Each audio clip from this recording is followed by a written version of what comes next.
Dear students, welcome to right to success.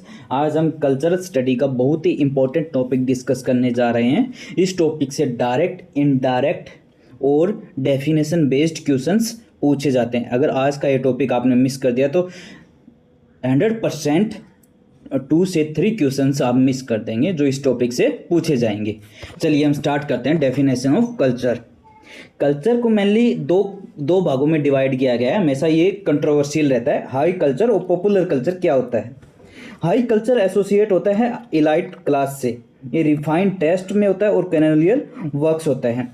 पर इसको promote किया था F.R. लेविस और मैथ्यू आर्नोल्ड ने।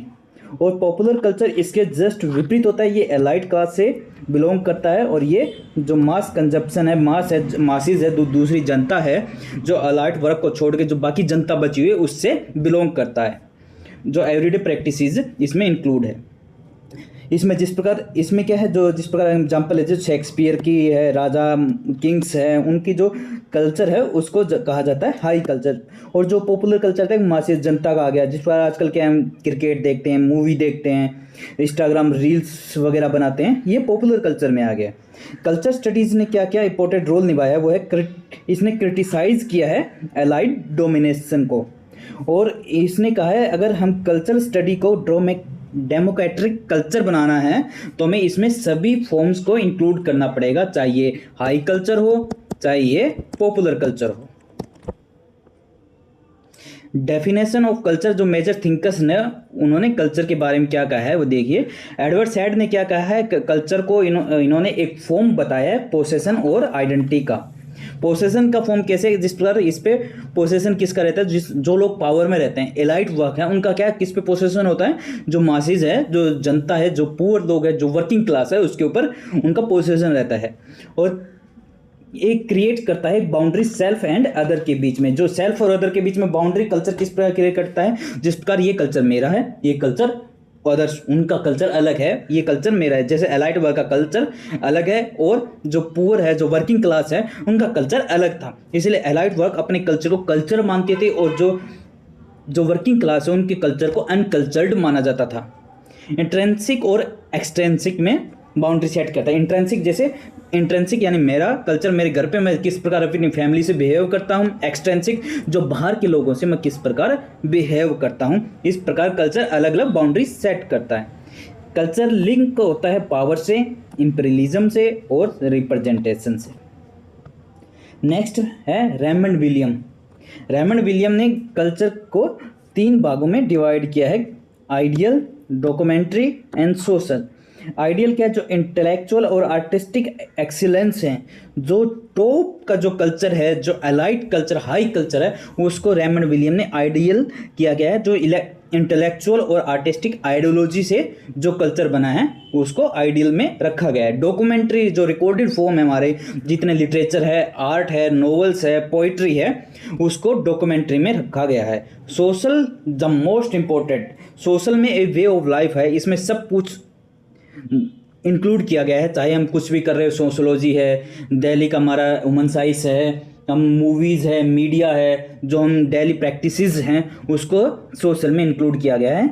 इसी से ही कल्चर में एक रिफॉर्म्स आया था। नेक्स्ट हमारा फेमस स्टेटमेंट क्या है इनकी, culture is one of the 2 or 3 most complicated words in the English language.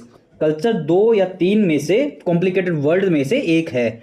ये मोस्ट इंपॉर्टेंट लाइन है। लास्ट टाइम एग्जाम में से कौन सेशन में पूछा गया था ये याद नहीं, लेकिन इसमें पूछा गया था कि which is correct from the flowing sentences about a culture, तो ये लाइन दी गई थी, ये करेक्ट थी। उसमें की कंट्रीब्यूशन क्या रहा था, इसमें एलाइट कल्चर शिफ्ट हो गया था एवरीडे लाइफ पर।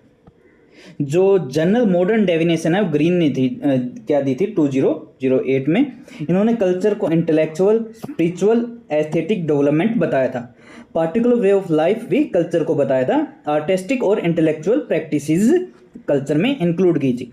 एंथ्रोपोलॉजिकल व्यू क्या थे रॉय के, वो इन्होंने इस कल्चर को एक सिस्टम बताया था लर्नड एंड शेयर्ड मीनिंग का, कि हम जो सीखते हैं, जो शेयर करते हैं, जो चीज़ें हम सीख रहे हैं वो आगे हम अपने बच्चों में जिस प्रकार शेयर करते हैं, वो एक कल्चर है। कल्चर क्या है, एक हेजिमोनी की टाइप और हायरार्की टाइप में फॉरवर्ड किया जाता है। वही culture. Communicate through language, language के द्वारा कम्युनिकेट कल्चर का किया जाता है, हम आगे फॉरवर्ड करते हैं। कल्चर एक डायनेमिक प्रोसेस है, shape reality and perception, reality और परसेप्शन को एक शेप देता है।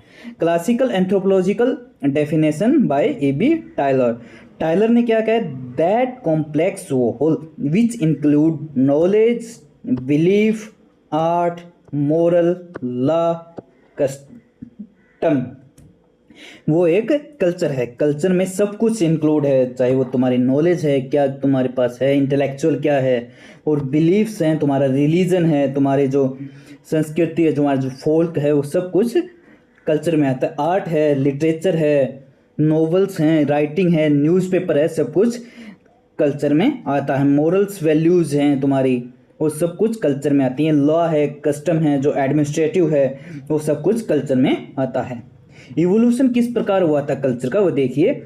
अर्ली 19th सेंचुरी से पहले क्या माना जाता था, culture the best that has been thought and written, Matthew Arnold के द्वारा कहा जाता है बेस्ट है जो थॉट और रिटन है, जो हाई कल्चर माना जाता था, वही 19th सेंचुरी से पहले ये वही कल्चर के व्यूज़ थे। इसको नैरो और एलाइटिस्ट था, लिमिटेड था ये। मॉडर्न व्यू क्या है, 20th सेंचुरी में कल्चर को वे ऑफ लाइफ माना जाता है, जो रेमंड विलियम ने कहा है, ब्रॉड है और इंक्लूसिव है। कंक्लूजन क्या है, कल्चर एक मल्टी डेफिनेशनल है, कल्चर में बहुत से इंटरडिसिप्लिन है, जिसका ये एक कॉम्प्लेक्स है। Depends on ideological position and academic discipline. Role and contribution of culture critics, culture critics का क्या रोल रहा है। Culture study developed through interdisciplinary contribution, किस किस का कंट्रीब्यूशन, लिटरेचर का, सोशोलॉजी का, एंथ्रोपोलॉजी और हिस्ट्री। इंस्टीट्यूशनल बेस इसका है जो central for contemporary culture studies, Birmingham में 1964 में ये ओपन हुई थी। इसके फर्स्ट जो डायरेक्टर थे वो रिचर्ड हॉल थे और सेकंड डायरेक्टर स्टुअर्ट हॉल थे, और इसके स्कॉलर थे रेमंड विलियम। ये मोस्ट इम्पोर्टेंट एक इंस्टीट्यूट है जिसने कल्चर स्टडी में एक मोस्ट इम्पोर्टेंट रोल प्ले किया है। Characteristics of culture studies, culture studies के जो करैक्टरिस्टिक्स है, जोयुद्दीन सरदार ने अपनी बुक है इंट्रोड्यूसिंग कल्चर स्टडीज़ 1994 में क्या कहा है, कल्चर फोकस करता है कल्चर पावर रिलेशन पर, कि पावर स्ट्रक्चर डोमिनेंट और सब कल्चरल ग्रुप पे, यानी पावर स्ट्रक्चर क्या है, जो सबसे ज़्यादा पावर में है वो अपने आप के कल्चर को कल्चर मानता है, जो डोमिनेंट है उन्हीं का कल्चर है, जो सब अल्टर्न ग्रुप है जो उसका कल्चर, उनके कल्चर को अनकल्चर्ड माना जाता है। जिस प्रकार क्या इंडिया में जब अंग्रेज आए थे, अंग्रेज़ों ने जो अपना डोमिनेशन था अंग्रेज़ों का, तो अंग्रेज जो अपने कल्चर को डोमिनेट था इसलिए उसको कल्चर मानते थे, जो इंडियन जो कल्चर था उसको अनकल्चर्ड पीपल मानते थे। इसी प्रकार उनको इसी मेंटेलिटी से जो हमारी कंट्री है वो वेस्टर्न कल्चर की तरफ जा रही है, क्योंकि उसको कल्चर है जो हमारे कल्चर को वो छोड़ते जा रहे हैं, क्यों अंग्रेज़ों वाली मेंटेलिटी है पूरी। नेक्स्ट है study of culture in totality, culture में सभी फॉर्म्स को इंक्लूड किया जाता है, ये नहीं कि जो एलाइट वर्क है उनका कल्चर है, जो वर्किंग क्लास है उनका कल्चर नहीं है। Everything is included in culture, every persons culture is matters, every culture of every person, every group of society should be analyzed. All form high and popular, all context social, political and economic. Political nature of culture studies क्या है, new neutral, not neutral, engage in critical and transformation, aim है social change का। Interdisciplinary approach कहा है इसको, क्यों इसमें breaks boundary between disciplines, literature, sociology, media, challenges rigid academic divisions. Ethical and critical commitment कहा गया है इसको, ये सीख जो एवोल्यूशन हुआ है इसकी कंटेम्प्रेरी सोसाइटी से एंड एक्सपोजर इनइक्वलिटी को एक्सपोज करता है, ताकि एलाइट और वर्किंग क्लास के जो बीच में जो डिफरेंस है उसको भी ख़त्म करता है। प्रमोट करता है रेडिकल एंड डेमोक्रेटिक पर्सपेक्टिव्स को। की कंसेप्चुअल इंसाइट्स क्या थे, culture is a learn not innate, culture को सीखा जाता है बचपन से ही, by birth, it is not produced, it is learned. Culture is shared and symbolic, culture को शेयर किया जाता है और इस सिंबॉलिक फॉर्म में भी है। कई बार सिंबॉलिक मतलब क्या है, जैसे अलग अलग रिलीजन का अलग अलग ड्रेस कोड है, अलग अलग मैन की अलग ड्रेस कोड है, वोमेन की अलग ड्रेस कोड है, हिंदू की अलग ड्रेस कोड है और मुस्लिम की अलग ड्रेस कोड है, जिससे क्या है सिंबल होता है उसका। It is dynamic and contested, ये डायनेमिक है, चेंज होता रहता है हमेशा, और कॉन्टेस्टेड है जो सबसे ज़्यादा जो सोसाइटी के लिए यूज़फुल है उसी को कल्चर माना जाता है। कल्चर स्टडीज़ है मीनिंग मेकिंग प्रोसेस है, फोकस करती है आइडियोलॉजी पे, हेजीमनी पे और आइडेंटिटी पे। मोस्ट इंपॉर्टेंट कुछ बुक्स है जिसको नाम याद कर लीजिए, बार बार ये क्रोनोलॉजी और उसमें इनके ईयर के बारे में पूछा जाता है। रेमंड विलियम की है कीवर्ड्स ए वोकैबुलरी और कल्चर सोसाइटी। एडवर्ड सैड की the world the text and the critics 1983 में आई थी। जॉन स्टोरी की the culture theory and popular culture. Ziauddin Sardar की इंट्रोड्यूसिंग कल्चर स्टडीज़, जिसमें उन्होंने करेक्टरिस्टिक्स दी थी। ये कुछ क्वेश्चंस आए थे लास्ट ईयर में इस टॉपिक से रिलेटेड, वो इधर डाल दिए गए हैं।